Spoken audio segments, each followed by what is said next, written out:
ఇదిగోండి పూరి అన్నమాట. చక్కగా ఇద్దరం పూరి పెట్టించుకున్నాం, ఎంజాయ్ చేస్తున్నాం.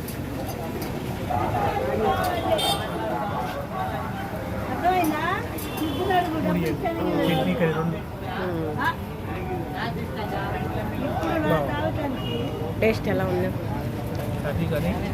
ఆశీర్వాద్ గోధుమ పిండితోటి చక్కగా తయారు చేస్తున్నారు. ఫుల్ క్రౌడ్ తోటి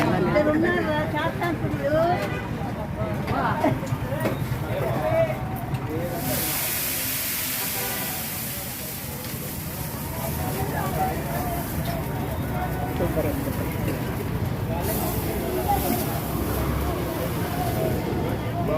బాగున్నాయి. ప్రతి పదార్థం కూడా వంక పెట్టడానికి లేదండి. 100కి 100 మార్కులు వేయచ్చు అనమాట. చక్కగా బాగుంది, క్వాలిటీ బాగుంది, రేట్స్ బాగుంది, రంగు బాగుంది. ఈవినింగ్ కూడా ఉన్నదన్నమాట, ఎంజాయ్ చేయండి.